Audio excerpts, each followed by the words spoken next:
할렐루야. 오늘 이 새벽에도 하나님 평강과 축복이 여러분과 함께 하시기를 주님의 이름으로 축원합니다. 오늘 로마서 7장 1절부터 25절까지 말씀으로 예수님이 해답이다. 예수님이 해답이다. 이런 제목으로 말씀의 은혜를 나누고자 합니다. 죄의 결과가 무엇인지 안다면 우리는 그 길을 가지 않을 것입니다. 근데 놀랍게도 사람들은 죄의 삭은 사망이라는 성경의 선포에 대해서 전혀 개의치 않습니다. 죄를 짓는 것을 자랑스럽게 생각하기까지 합니다. 그러나 죄는 반드시 값을 지불해야 합니다. 완전 범죄는 없습니다. 어떤 방식으로든 죄값은 지불하게 됩니다. 그렇다면 죄가 무엇인지 깨닫게 되는 방법이 무엇일까요? 우리는 무엇을 죄라고 하는 것일까? 오늘 바울은 죄를 죄로 깨닫게 해주는 두 가지를 제시하고 있습니다. 첫째는 율법이고 둘째는 계명입니다. 그러므로 우리가 예수님을 믿는다는 것은 율법에서 벗어났음을 의미합니다. 영의 새로운 것으로 우리는 하나님을 섬깁니다. 율법과 계명은 거룩합니다. 그러나 이들이 하는 역할은 우리가 죄인임을 깨닫게 하는 것입니다. 우리는 자신이 공고한 사람임을 깨달아야 됩니다. 이 깨달음이 절실할수록 우리는 오직 예수 그리스도 안에서만 인생의 참된 소망을 찾게 됩니다. 우리 육신에 선한 것이 없음을 깨닫고 오직 영의 새로운 것으로 살아가는 것이 참된 축복임을 믿으시길 바랍니다. 첫째로 4절을 보시면 바울이 말하는 남편은 율법이며 이 율법이 죽어야 예수 안에서 새로워집니다. 이 세상에 법이 존재하는 이유는 죄 때문이죠. 하나님이 창조하신 에덴 동산에는 하나님의 명령만 존재했습니다. 아담과 하와가 하나님의 말씀에 순종할 때 그들을 얽어매는 것은 아무것도 없었습니다. 그러나 그들이 하나님의 말씀에 불순종할 때 명령에 불순종함으로 인하여 하나님의 심판을 받게 되었습니다. 하나님이 주신 자유를 잃어버린 것입니다. 에덴 동산에서 쫓겨나 그들은 하나님이 주신 복과 권세를 마귀에게 잃어버리고 땀 흘려 일을 해야만 먹고 살게 된 것이죠. 이것이 모든 인생의 불행의 시작이 되었습니다. 하나님을 떠난 인생은 사사시대처럼 자기가 보기에 옳은 대로 옳다고 느껴지는 대로 판단하고 행동하기 시작했습니다. 특히 애굽에서 430년간 노예 생활을 하면서 세상의 문화에 찌들어 있는 하나님의 백성들에게 하나님은 시내산에서 십계명을 주셨습니다. 그리고 이 십계명을 근거로 해서 613가지의 율법이 만들어졌습니다. 그런데 문제는 이 율법을 완벽하게 지킬 수 있는 사람이 이 세상에는 없었다는 사실이죠. 이것을 지키면 저것이 문제가 되고 저것을 지키면 이것이 문제가 됩니다. 결국 율법은 나는 죄인이구나, 이 사실을 깨닫게 해준 것이죠. 그 이상도 이하도 아니었습니다. 병원에 가서 종합검진을 받았을 때 간이 안 좋으시군요, 배가 안 좋으시군요. 여러분, 진단을 받는 거하고 그 병을 치료하는 것은 다른 것입니다. 자, 율법의 역할이 뭐라고요? 너는 죄인이야. 이것을 깨닫게 하는 역할을 했다는 것이죠. 바울은 이 율법을 혼인관계에서 남편으로 설명하고 있습니다. 즉, 남편이 있는 여인이 그 남편 생전에는 법으로 그에게 매인바 되지만 만일 그 남편이 죽으면 남편의 법에서 벗어나게 된다는 것입니다. 그러면서 4절에서 다음과 같이 고백합니다. 4절 같이 읽습니다. 그러므로 내 형제들아 너희도 그리스도의 몸으로 말미암아 율법에 대하여 죽임을 당하였으니 이는 다르니 곧 죽은 자 가운데서 살아나신 이에게 가서 우리가 하나님을 위하여 열매를 맺게 하려 함이라. 아멘. 파란 글씨를 잘 보십시오. 그리스도의 몸으로, 너희도 그리스도의 몸으로 말미암아 율법에 대하여 어떻게 됐다? 죽임을 당하였다. 이렇게 나오죠. 바울의 이 말을 이해하기 위해서는 5절을 봐야 됩니다. 5절 같이 읽습니다. 우리가 육신에 있을 때에는 율법으로 말미암는 죄의 정욕이 우리 지체 중에 역사하여 우리로 사망을 위하여 열매를 맺게 하였더니. 아멘. 바울은 저와 여러분이 육신에 매여 살 때는 죄 많은 욕망이 아직 우리 안에 있어서 하나님께서 명령하시는 것은 무엇이나 거역하고 죄에 물든 행실, 즉 죽음에 이르는 썩은 열매만을 맺었다는 것입니다.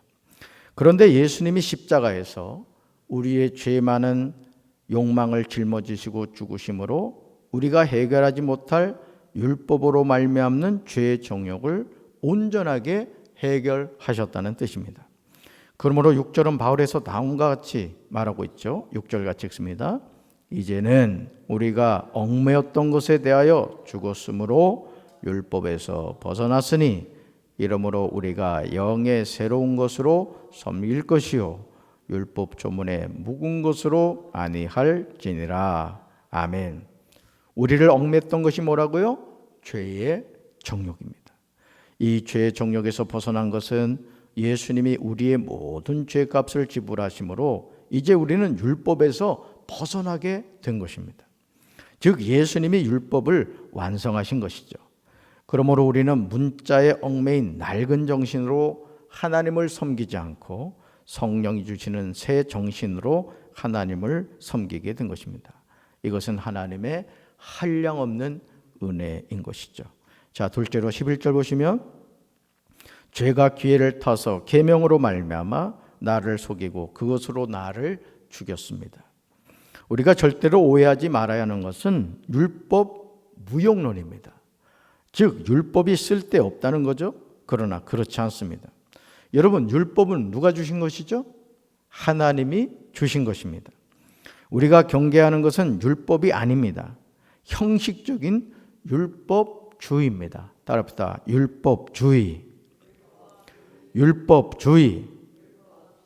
율법과 율법주의는 다른 것입니다. 이것을 여러분이 잘 구분하셔야 돼요. 7절에서 바울은 율법이 어떤 역할을 하는지 분명하게 말하고 있죠. 7절 같이 읽습니다. 그런즉 우리가 무슨 말을 하리요?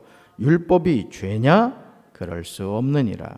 율법으로 말미암지 않고는 내가 죄를 알지 못하였으니 곧 율법이 탐내지 말라 하지 아니하였더라면 내가 탐심을 알지 못하였으리라. 아멘.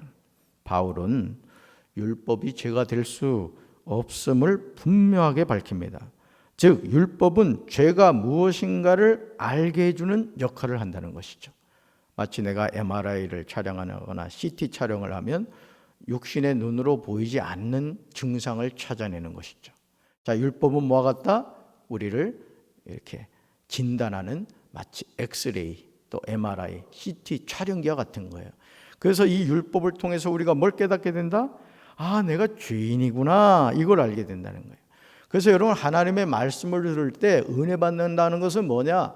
잘 되고 뭐 형통하고 복 받고 이게 아닙니다. 하나님의 말씀이 강단에서 선포될 때 내가 죄인이구나. 이걸 깨닫는 게 은혜 받는 거예요. 아멘. 죄인인 것을 깨닫는 게 왜 중요하죠? 죄인인 것을 깨닫는다는 것은 내 인생의 소망이었구나. 나는 예수님이 필요해. 난 예수님을 믿어야 살아. 이걸 깨닫게 된다는 거예요.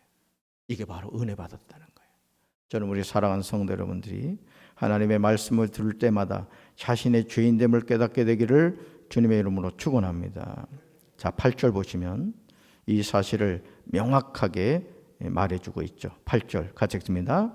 그러나 죄가 기회를 타서 계명으로 말미암아 내 속에서 온갖 탐심을 이루었나니 이는 율법이 없으면 죄가 죽은 것임이라. 아멘. 사실 8절 말씀을 이해하기 쉽지 않습니다. 그러나 계명과 율법이 하는 역할이 무엇인지를 이해하면 쉽죠. 즉 계명과 율법의 중요한 역할은 뭐라고요? 죄가 무엇인지를 깨닫게 해준다는 거예요. 죄가 무엇인지를 깨닫게 해준다. 바울이 9절에서 말하고자 하는 것도 같죠. 9절 같이 읽습니다. 전에 율법을 깨닫지 못했을 때에는 내가 살았더니 계명이 이름에 죄는 살아나고 나는 죽었도다. 아멘. 여기서 전에 율법을 깨닫지 못했을 때 바울 자신이 살았다는 것은 죄가 무엇인지 알지 못했다는 뜻입니다. 그런데 계명이 이르게 되므로 죄가 무엇인지를 깨닫게 되었고 바울 자신이 죽게 되었다는 거예요. 13절에 부연 설명이 나오죠. 13절 같이 읽습니다. 그런즉 선한 것이 내게 사망이 되었느냐? 그럴 수 없느니라. 오직 죄가 죄로 드러나기 위하여 선한 그것으로 말미암아 나를 죽게 만들었으니 이는 계명으로 말미암아 죄로 심히 죄되게 하려 함이라. 아멘. 계명으로 말미암아 죄로 심히 죄되게 하려 함이라. 오직 죄가 죄로 드러나기 위하여라고 말한 거예요. 율법과 계명이 이 역할을 하는 겁니다. 그래서 하나님의 백성이 여러분 왜 말씀을 들어야 됩니까? 여러분 기억하시죠? 시편 1편 복 있는 사람은 악인의 꾀를 쫓지 않으며 죄인의 길에 서지 않으며 오만한 자의 자리에 앉지 않으고 오직 여호와 율법을 즐거워하여 그 율법을 주야로 묵상하는 자인 거예요. 결국 하나님의 말씀을 가까이 하게 될 때 우리가 어떤 것을 깨닫게 됩니까? 아, 내가 가야 할 것, 먹어야 될 것, 누워야 될 것, 머물러야 될 것, 가지 말아야 될 것, 이걸 깨닫게 돼요. 그러니까 여러분 율법이 우리에게 필요해요? 필요하지 않아요? 필요한 거예요. 하나님의 계명을, 십계명을 하나님이 신의 산에서 그냥 주신 게 아니에요. 너는 이제 하나님의 자녀야. 이걸 깨닫게 해주신 겁니다. 여러분 군에 입대하면요, 여러분 그 군인 수칙이란 걸 외워야 돼요. 밤새도록 외워야 됩니다. 왜 그러죠? 네가 이젠 군인으로서 어떤 존재인가를 알라는 거예요. 하나님의 말씀도 마찬가지입니다. 아멘. 그 여러분 하나님이 주신 계명과 율법은요, 우리가 감사해야 되는 거예요. 내가 하나님 자녀라는 것을 나타내는 것이죠. 세 번째 21절 보면 선을 행하기 원하는 나에게 악이 함께 있음을 깨닫고 믿음으로 살아야 됩니다. 바울은 12절에서 율법은 거룩하고 계명도 거룩하고 의로우며 선하다고 분명하게 밝힙니다. 율법과 율법주의를 여러분 분명히 구분하셔야 된다 그랬어요. 즉 율법과 계명은 선한 것입니다. 신령한 것입니다. 그런데 율법과 계명은 사람을 살리지는 못해요. 다시 MRI로 갑시다. MRI 검사, CT 검사를 했어요. 엑스레이 검사를 했어요. 근데 가슴에 뭔가 발견됐대요. 자, 뭘 말하죠? 몸에 이상이 있다는 것을 알려주는 거예요. 근데 그걸로 끝납니까? 그 다음 뭐 해야 돼요? 치료를 들어가야 되는 거예요. 아시겠죠? 율법이 하는 역할, 계명이 하는 역할은 바로 거기까지라는 거예요. 바울은 14절에서 분명하게 고백합니다. 같이 읽습니다. 우리가 율법은 신령한 줄 알거니와 나는 육신에 속하여 죄 아래 팔렸도다. 아멘. 율법은 우리가 육신에 속하여 죄 아래 팔렸음을 깨닫게 해주는 거예요. 내가 병들었구나. 내 몸에 이상이 있구나. 이걸 깨닫게 하는 거랑 마찬가지죠. 율법은요, 죄의 속성을 밝히 드러나게 합니다. 철없을 때는 죄가 진지 모르잖아요. 그렇죠? 철없을 때는 친구 거 지우개가 너무 갖고 싶은 거야. 가져와도 잘못이라 생각하잖아요. 근데 집에 왔더니 어머니가 이렇게 보니까 안 사줬는데 지우개가 있는 거야. 야, 재진아, 이 지우개 뭐야? 엄마, 친구가 갖고 있는데 좋아서 가지고 왔어. 그 엄마가 뭐라 그래요? 얘야, 착한 재진아. 웃자고 한 얘기인데 전혀 웃지 않네요. 친구 거 가져오면 안 돼. 이건 도둑질이 되는 거야.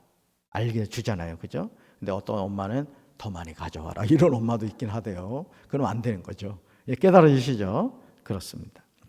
11절 보시면요, 이런 계명의 모습이 나온다 그랬어요. 11절 같이 읽습니다. 죄가 기회를 타서 계명으로 말미암아 나를 속이고 그것으로 나를 죽였는지라. 아멘. 죄가 기회를 탄다는 거예요. 그래서 계명으로 말미암아 나를 속이고 그것으로 나를 죽였다. 죄란 원어적인 의미는 화살이 관역을 벗어났다는 뜻이에요. 여기서 관역을 벗어났다는 것은 하나님의 명령, 하나님의 뜻에 벗어난 삶을 의미합니다. 다시 말해서 하나님이 우리에게 원하시는 삶의 모습이 있는데 죄는 그런 삶을 거부하게 만든다는 거예요.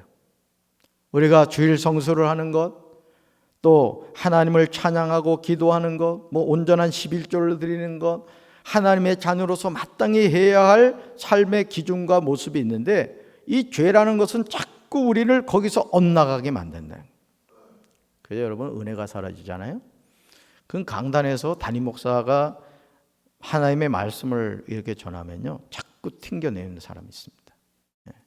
영적으로 병든 겁니다. 여러분, 목사가 절대 그러면 안 됩니다. 예를 들어 강단에서 어떤 사사로운 감정을 가지고 누구 들으라고 이렇게 의도적으로 말하면 하나님 심판받아요. 그건 목사가 하나님의 심판을 받아요. 그런데 여러분, 하나님의 종이 강단에서 하나님의 말씀을 들을 때 여러분 절대 오해하지 말아야 될 것은, 야, 저거 나 들으라고 하는 말이다. 또 어떤 분은 이상한 은사를 받아가지고, 야, 저거 김 집사 들어야 되는데 오늘 왜 안 왔을까 막 주변을 살피는 분들이 있어요. 따라서 하나님의 말씀은 이 시간 나에게 주신 말씀입니다. 아멘. 말씀을 들을 때 여러분 찔림이 있거나 뭔가 불편함이 느껴지면은, 이거는 주님이 나에게 주신 말씀인 걸 깨달으시기 바랍니다. 여러분 MRI 여러분 검사를 했는데 그 검사해 주시는 분이 가슴에 뭔가 이상이 있는 것 같은데요, 이 말 들었다고 여러분 그분한테 욕하는 사람이 있습니까? 아유 선생님 고맙습니다. 오히려 고맙다고 얘기할 겁니다. 왜? 나는 보지 못한 것을 기계를 통해서 발견해 줬기 때문에. 여러분 말씀을 들을 때도 마찬가지예요. 아멘. 저는 우리 강경제일교회 강단에서 주의 종도를 통해 말씀이 전해질 때마다 저도 그렇고 여러분도 그렇고 회개의 역사가 나타나게 되길 주님의 이름으로 축원합니다. 우린 다 죄인이거든요. 아무리 몸부림쳐도 죄를 짓습니다. 마음으로, 생각으로, 행동으로 죄를 지며 살아가는 것이 우리의 모습이죠. 하나님은 우리에게 원하시는 삶의 모습이 있어요. 죄는 그런 삶을 거부하게 만들죠. 결국 계명은 우리에게 이런 불순종을 깨닫게 하는 거예요. 죄는 우리의 영혼을 죽이는 역할을 합니다.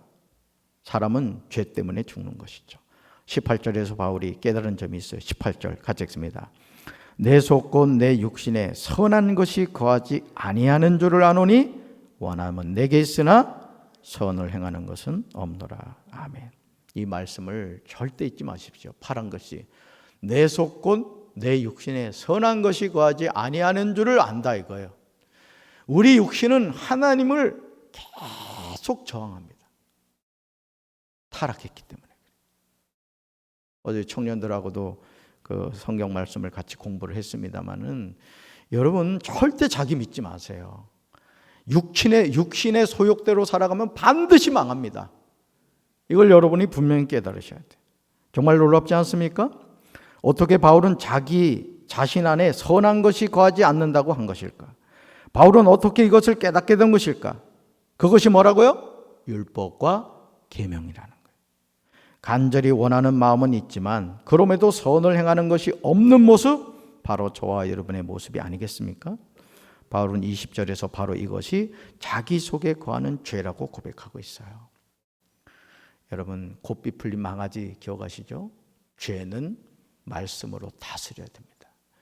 우리 인간의 소욕대로 말하고 행동하면 우린 죄악 덩어리로 살다가 죄 심판받고 지옥 갑니다. 여러분 입술도 그렇잖아요. 해야 할 말이 있고 하지 말아야 될 말이 있는 거예요. 우리 입술을 통제하지 않으면 입술로 죄를 짓습니다. 생각을 통제하지 않으면 생각으로 살인을 저지르고 생각으로 악한 행동을 하게 만드는 거예요. 저는 사랑하는 성도 여러분들, 하나님의 말씀을 통하여 자기 속에 거하는 죄를 다스리고 통치하는 우리 성도들 되기를 주님의 이름으로 축원합니다. 네 번째로 25절입니다. 죄에서 건져주시는 주 예수 그리스도로 말미암아 하나님께 감사해야 합니다. 바울이 깨달은 한 법이 있습니다. 그것은 선을 행하기 간절히 원하는 자신에게 악이 함께 있다는 거예요. 이게 참 고민인 거예요. 선과 악이 내 안에 공존한다라는 거예요. 바울은 22절과 23절에서 두 가지 법을 제시하고 있습니다. 같이 읽습니다. 내 속사람으로는 하나님의 법을 즐거워하되 내 지체 속에 한 다른 법이 내 마음의 법과 싸워 내 지체 속에 있는 죄의 법으로 나를 사로잡는 것을 보는도다. 아멘. 바울은 지금 하나님의 법, 마음의 법과 죄의 법, 다른 법이 있다고 말하죠. 속사람은 하나님의 법을 즐거워합니다. 그런데 자신의 지체는 죄의 법으로 나를 사로잡는다는 거예요. 그러므로 육이 죽어야 영이 살 줄로 믿습니다. 죽어야 돼요. 여러분, 예배는 뭐예요? 구약적인 개념으로 예배는 제사를 드리는 겁니다. 여러분, 제사를 드릴 때 그냥 짐승, 여러분 보동보동 살아있는 거 드리지 않습니다. 짐승의 배를 가릅니다. 그리고 내장을 다 드러내서 각을 떠서 하나님께 태워서 드리는 거예요.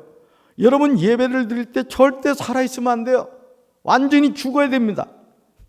아멘. 자꾸 살아서 막 꿈틀거리는 사람이 있어요. 안 돼요. 죽어야 돼요. 우리는 하나님께 드려지는 제물이라고요. 오직 하나님의 받으시는 합당한 향기가 되어야 될 줄로 믿습니다. 이런 상황에 처한 자신을 바라보면서요, 바울은 24절에서 탄식하죠. 우리 탄식이기도 해요. 24절에 있습니다. 오호라, 나는 공고한 사람이로다. 이 사망의 몸에서 누가 나를 건져내랴. 아멘. 오호라, 나는 공고한 사람이다. 누구 얘기예요? 저와 여러분 얘기 전에요. 그렇죠? 결혼해서 말이죠. 행복할 줄 알았더니 왼수가 따로 없어. 자식 낳아가지고 잘 키워가지고 어떻게 해볼래 했더니 속만 세겨. 그러니 여러분, 우리가 살아가는 삶이란 게 뭐예요? 그냥 우리 부모님들이, 어른들이 늘 말씀하시듯이 눈에 흙 들어오기 전에는 그냥 사는 것 자체가 피곤한 거예요. 여러분 얼굴에도 보면 피곤함 하고 써있어. 지금 보면 이게 우리 살아가는 삶이란 말이죠. 언제까지? 주님 앞에 설 때까지. 그래서 오라, 나는 공고한 사람이로다. 이 사망의 몸에서 누가 나를 건져내랴. 바울은 자신을 향하여 공고한 사람이라고 고백해요. 그런 후에 이 사망의 몸에서 누가 자신을 건져내겠느냐고 절망하고 있는 거예요. 그러나 바울은 탄식과 절망으로 끝나지 않아요. 이 24절에서 머물면 우리 인생 큰일 납니다. 25절로 가야 돼요. 같이 읽습니다. 25절. 우리 주 예수 그리스도로 말미암아 하나님께 감사하리로다. 그런즉 내 자신이 마음으로는 하나님의 법을, 육신으로는 죄의 법을 섬기노라. 아멘. 저는 우리 강경제일교회 성도들이 이 25절의 고백을 하게 되시길 바라요. 우리 주 예수 그리스도로 말미암아 하나님께 감사하리로다. 그런즉 내 자신이 마음으로는 하나님의 법을, 육신으로는 죄의 법을 섬기노라. 아멘. 그러니 우리가요, 십자가 튼튼히 붙잡지 않고 어떻게 이 험한 세상을 살아가겠어요? 여러분, 하나님 없이 살아간다고 교만 떠는 인생들 얼마나 진짜 어리석은지 몰라요. 어떻게 여러분 자기 자신을 이길 수가 있겠습니까? 여러분, 하나님 의지하시기 바랍니다. 죄로 인하여 세상에서 공고한 사람으로 살아가야만 하는 고통에서 죄인을 건져내실 분은 우리 주 예수 그리스도밖에 없는 거예요. 우리가 천년 만년 사는 게 중요한 것이 아닙니다. 우리 인생의 때가 40에 끝날 수도 있고 50, 60, 70에 끝날 수도 있어요. 우리 인생이 몇 년을 사느냐가 중요한 게 아니에요. 이 사망의 몸에서 건져주시는 그 예수님, 그 예수님이 부르는 인생의 마지막 순간까지 주님의 손 꼭 붙잡고 믿음의 선한 싸움을 승리하는 것이 우리 사랑하는 성도들이 나가야 될 삶의 모습인 줄로 믿습니다. 100세까지 사십시오. 건강하게, 아주 건강하게. 그러나 더 중요한 게 있어요. 몇 세까지 사느냐보다 더 중요한 거, 항상 영적으로 깨어 있어서 이 사망의 몸에서 나를 건져주신 예수님 계시다는 사실을 기억하시고, 사람 때문에 시험 들거나 낙심하지 마시고 믿음의 선한 싸움 끝까지 승리하시네 우리 사랑하는 성도들 되기를 주님의 이름으로 축원합니다. 가슴에 손 얹읍시다. 오라, 나는 공고한 사람이로다. 이 사망의 몸에서 누가 나를 건져내랴. 우리 주 예수 그리스도로 말미암아 하나님께 감사하리로다. 승리의 고백을 하는 사도 바울의 고백이 우리 사랑하는 강경제일교회 성도들의 고백이 될 줄로 믿습니다. 오라나는 공고한 사람입니다. 우리는 사망의 몸에 매어 살아갈 수밖에 없습니다. 그러나 이 육신이 우리 인생의 전부가 아니라 내 마음속에 있는 새로운 법, 하나님의 법, 생명의 법이 나를 천국으로 이끌어 주시는 줄로 믿습니다. 날마다 믿음의 선한 싸움 승리하게 도와주시고 그 누구도 의지하거나 바라보지 않게 도와주시고 믿음의 주 온전히 가신 예수님 바라봄으로 날마다 승리하며 살아가는 우리 사랑하는 성도들 되게 도와주시옵소서. 오늘도 거룩한 성일 우리 강정제일교회 모든 예배가 영과 진리의 예배가 되길 원합니다. 예배가 회복되길 원합니다. 주여 축복해 주시옵소서. 예수님의 이름으로 간절히 기도합니다. 아멘.